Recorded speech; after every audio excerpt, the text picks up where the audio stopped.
Hallo zusammen, hier wieder unsere wunderschöne Vespa LX50 Zweitakter. Heute gibt es ein neues Problem.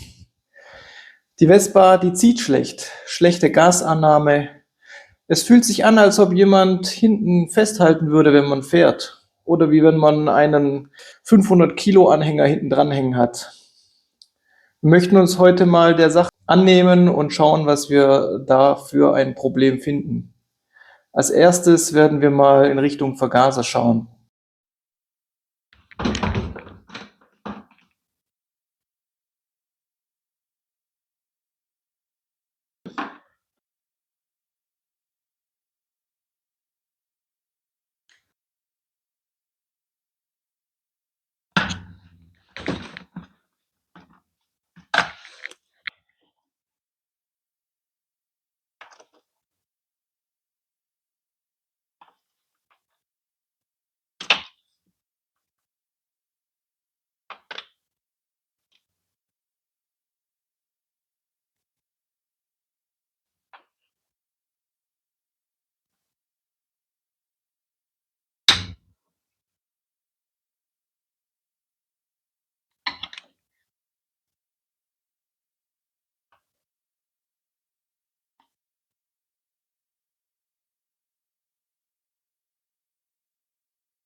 Ordentlich versifft.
In alle Löcher kommt Bremsenreiniger rein. Jedes Loch muss freigängig sein.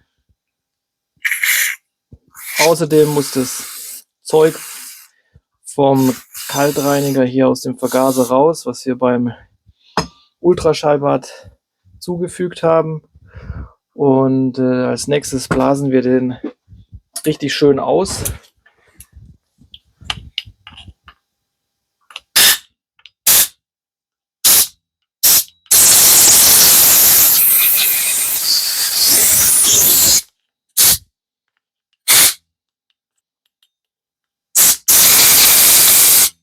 Vor allen Dingen auch die Ölzufuhr muss richtig ordentlich freigängig sein. Kann man auch mal einen Finger reinhalten hier. Finger reinhalten. Und dann spürt man auch, ob Durchgang da ist.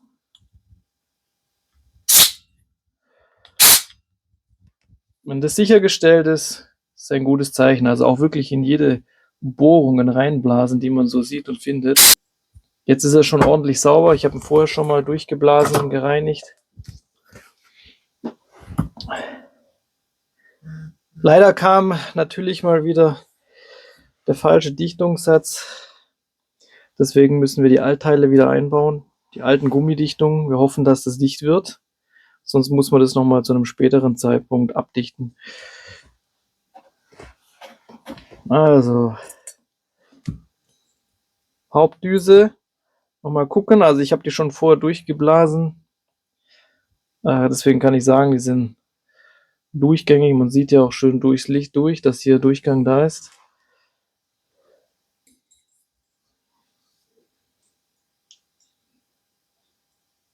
Und dann mit einem anständigen Schraubenzieher, der wirklich über den ganzen Schlitz hinweg durchgängig greift,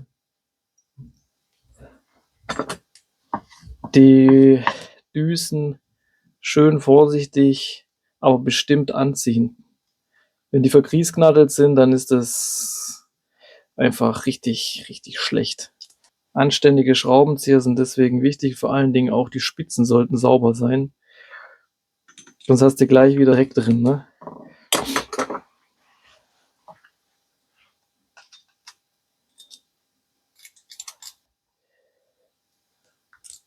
CO-Schraube.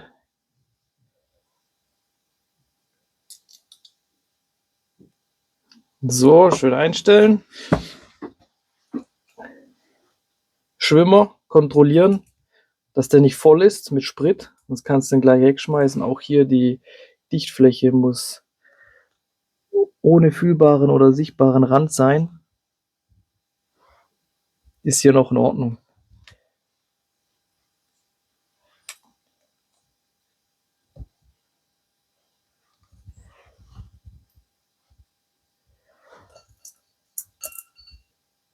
Schwimmer einsetzen.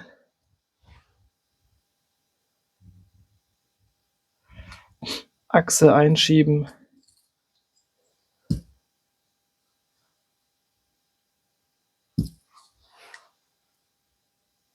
Schwimmergehäuse prüfen auf Sauberkeit.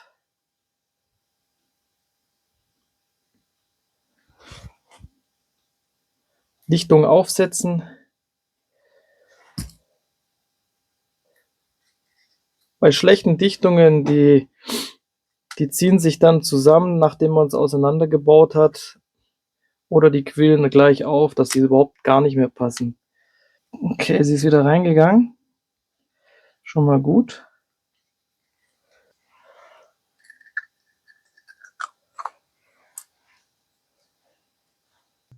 Schrauben anziehen. Nicht festballern wie ein Hirsch, sondern schön sachte. Und am besten immer ein bisschen über Kreuz.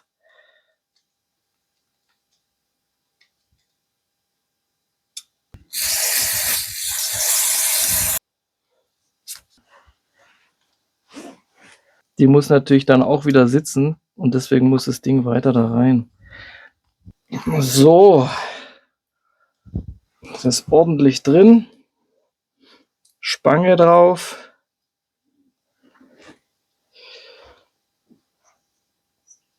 Schrauben rein.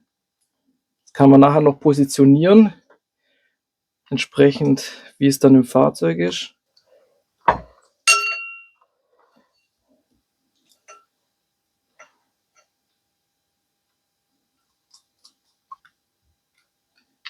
Und ordentlich anziehen, aber nicht, dass es knackst, ja, also schön mit Gefühl. Dann drehen wir natürlich noch die Standgasschraube rein.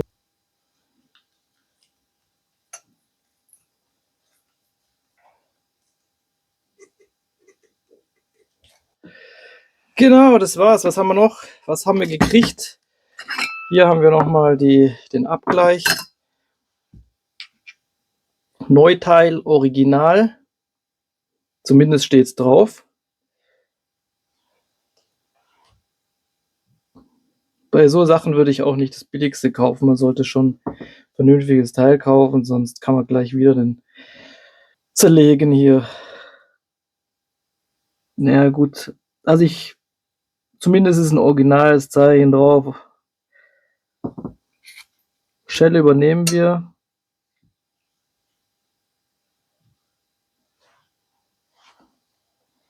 Den Riss innen, den hat man ja gesehen. Hier nochmal der Riss.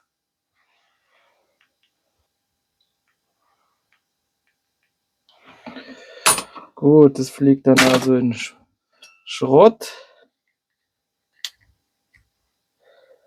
Neue Schelle kommt drauf. Und dann geht's ans Fahrzeug.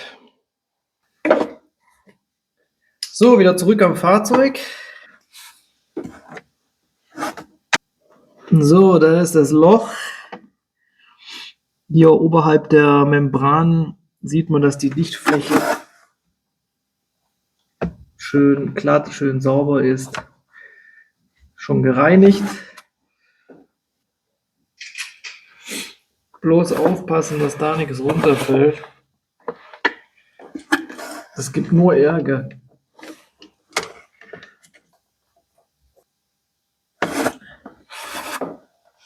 So, gleichmäßig anziehen und nicht anknallen, sondern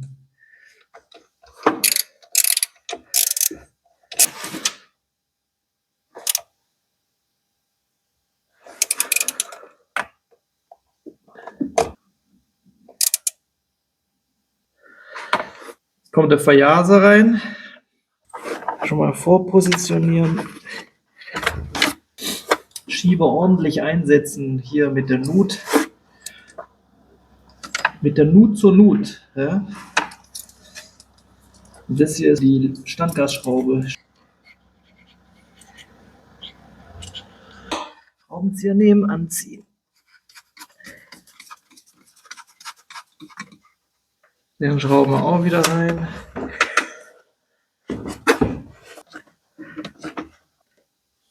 Doch, es war 12. Kraftstoffleitung.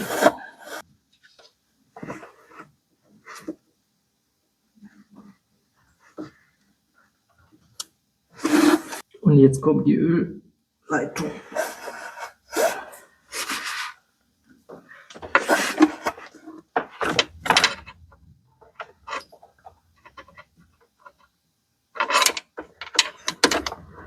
Ganz wichtig, bis zum Anschlag aufschieben.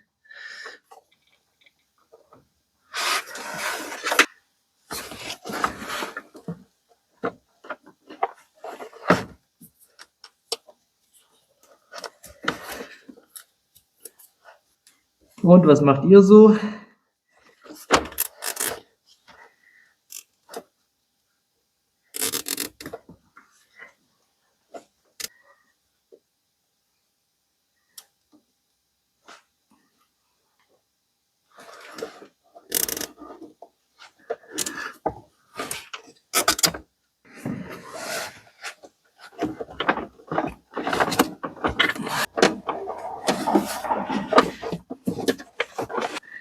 So.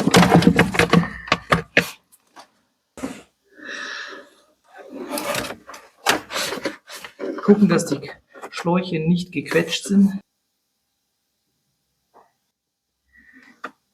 Jetzt hätte man natürlich den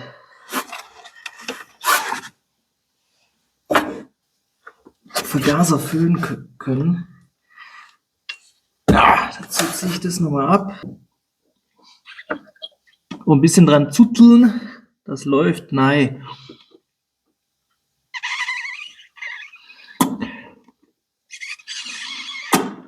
Kann man gleich mal sehen, ob der dicht ist.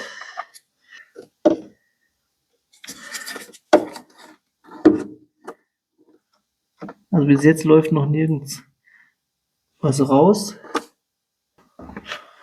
So, Unterdruckleitung wieder anschließen.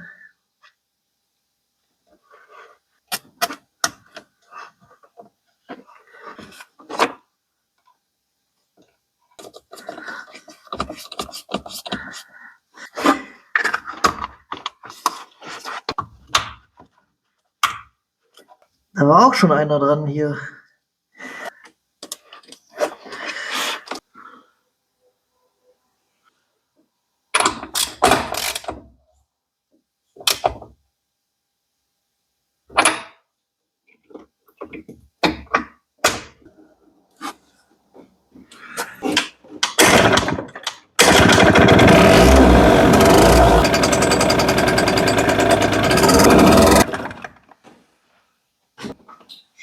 Rauch hier.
Also wichtig nochmal vor Abschluss, checkt eure Kerze. Das Kerzengesicht sollte rehbraun sein. Nehmt die Grundeinstellung vor am Vergaser. Wenn ihr Änderungen am Vergaser gemacht habt, immer die Vergasereinstellung checken und später anhand des Kerzengesichtes prüfen. Im Zweifelsfall nochmal nachher abstimmen. Falsche Einstellungen können zum Motorschaden führen. Danke und bis bald. Ciao.